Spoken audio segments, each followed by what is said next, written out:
जय भीम साथियों, मैं आपको बात उस समय की बताने जा रहा हूं जब बाबा साहब अपनी अंतिम पुस्तक बुद्ध और उनका धम्म लिख रहे थे। दोस्तों, उस समय बाबा साहब और नानक चंद रत्तू जी के बीच कुछ ऐसी वार्तालाप हुई जो बहुजनों के रोंगटे खड़े कर देंगे। आखिर वह कौन सी ऐसी वार्तालाप थी? बाबा साहब ने उस वार्तालाप में ऐसा क्या कह दिया कि जिसको सुनते ही बहुजनों के रोंगटे खड़े हो जाते हैं? क्या था उस बात में? इस चीज़ को आपको जानने के लिए इस वीडियो को पूरा देखना पड़ेगा। प्लीज़ आप इस वीडियो को पूरा देखें कि जिससे आप जान सकें कि आखिर बाबा साहब ने ऐसा क्या बोला था नानक चंद रत्तू जी से कि जो सुनने के बाद हमारे और आपके रोंगटे खड़े हो जाएंगे। तो प्लीज़ आप वीडियो को कहीं पे भी स्किप ना करें और वीडियो को शुरू करने से पहले आपसे एक रिक्वेस्ट है कि यदि अभी तक आपने अपने इस चैनल अवनियस एचआरयू को सब्सक्राइब नहीं किए हुए तो प्लीज़ चैनल को सब्सक्राइब करें, साथ में बेल आइकन को भी प्रेस करें। तो चलिए हम वीडियो को शुरू करते हैं। आप प्लीज़ वीडियो को ध्यान से सुनें। बात उस समय की है जब बाबा साहब अपनी अंतिम पुस्तक बुद्ध और उनका धम्म लिख रहे थे। उस वक्त बाबा साहब दिल्ली के बंगला नंबर 26 अलीगढ़ रोड पर रहते थे, जो आज एक म्यूज़ियम के रूप में तब्दील किया गया है। एक म्यूज़ियम के रूप में बहुत ही सुंदर स्ट्रक्चर में पुस्तक के आकार में उस बिल्डिंग को बनाया गया है, जो कि बहुत ही अच्छा है। वहाँ पे मैंने विज़िट भी किया है। बहुत ही अच्छे ढंग से बाबा साहब की यादों को वहाँ पे जो है कि बना करके दिखाया गया है, रखा गया है, जिससे वहाँ पे जाने के बाद हमें एक अलग ही फील होता है। हाँ, लगता है कि सच में बाबा साहब हमारे बीच हैं। तो उस चीज़ को देखने के लिए मैं वहाँ पे भी गया था, और यदि अभी आपको देखना हो तो आप मेरे चैनल पर विजिट कर सकते हैं। वहाँ पर मैं उस वीडियो को डाला हूँ और वीडियो के डिस्क्रिप्शन में भी उसके लिंक मिल जाएंगे और आई बटन पे भी उसके लिंक मिल जाएंगे, तो आप वहाँ से उस वीडियो को भी देख सकते हैं। तो चलिए हम इस वीडियो के बारे में बात करते हैं कि बाबा साहब ने ऐसा क्या बोल दिया जिससे हमारे रोंगटे खड़े हो जाएंगे।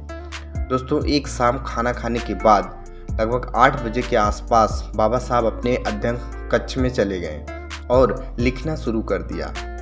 उनके निजी सहयोगी नानक चंद रत्तू जी जरूरी काम निपटाकर उनकी कुर्सी के पास खड़े हो गए और बाबा साहब की आदेश की प्रतीक्षा करने लगे। कुछ देर बाद बाबा साहब ने हल्की सी नज़रें ऊपर उठाई और रत्तू जी से कहा कि तुम जाकर सो जाओ, सुबह आ जाना। अपने साहब का आदेश पाकर वो चले गए। रोजाना की तरह सुबह लगभग 8 बजे ही रत्तू बाबा साहब के पास पहुँचे। उन्होंने देखा कि जिस अवस्था में वो बाबा साहब को छोड़ कर गए थे, साहब उसी अवस्था में जो है कि अपनी कुर्सी पर बैठकर लिख रहे थे। उन्हें लिखते लिखते लगभग 12 घंटे हो चुके थे। रत्तू जी चुपचाप उनकी कुर्सी के बराबर में खड़े हो गए। उन्हें खड़े हुए बहुत देर हो गई, लेकिन बाबा साहब ने ऊपर नज़र उठाकर ही नहीं देखा। वो अपने लेखन में इतने व्यस्त थे कि उन्हें किसी बात का होश नहीं था। किसी साधक की साधना को भंग करना हर किसी के बस की बात नहीं होती। वो बाबा साहब की साधना ही थी।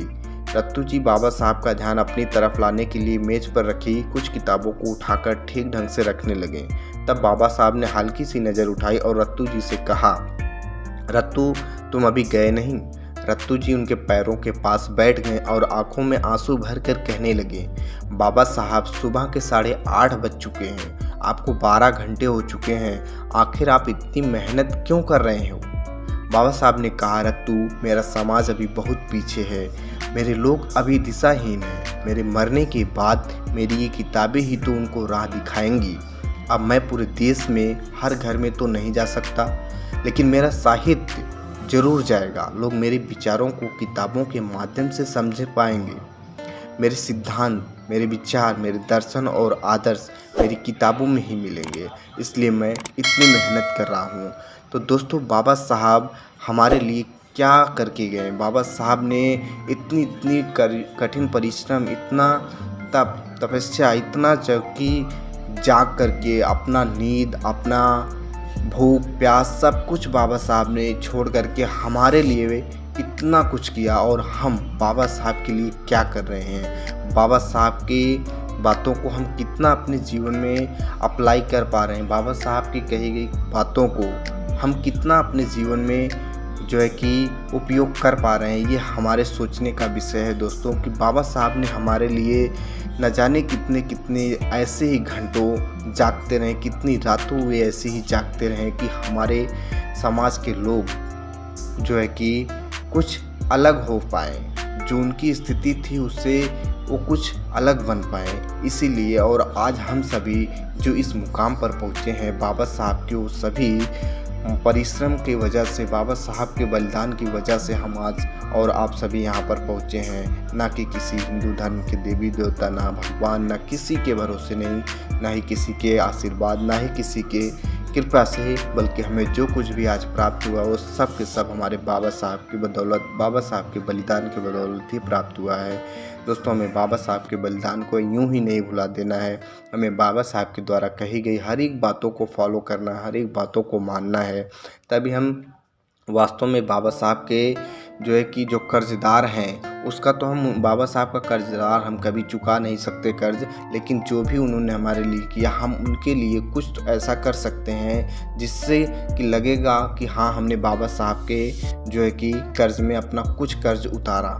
तो उसके लिए हमें बाबा साहब के द्वारा बताए गए मार्ग पर चलना है, अपने समाज के लिए कुछ करना है, अपने जो है कि सोए हुए समाज को जागृत करके उनको शिक्षित करना है, उनको संगठित करना है और उनको बताना है कि हमारा समाज कैसा था और किस तरह हमें उनको बनाना है। बाबा साहब का क्या सपना था, किस तरह का हमारा समाज होना चाहिए, ये उनके दिलों और दिमाग में हमको भरना है। तो हमें अभी और अभी से प्रण लेना है कि हमें जो है कि बाबा साहब के आदर्शों पर चल करके हमें काम करना है। बाबा साहब के द्वारा बताए गए रास्ते पे हमें चल करके आगे बढ़ना है। मैं आप सभी से बस इतना ही कहना चाहता हूँ। किसी और वीडियो में फिर से आपसे मिलूँगा। प्लीज़ वीडियो अच्छा लगा हो तो लाइक करें, साथ में इसे शेयर करना ना भूलें।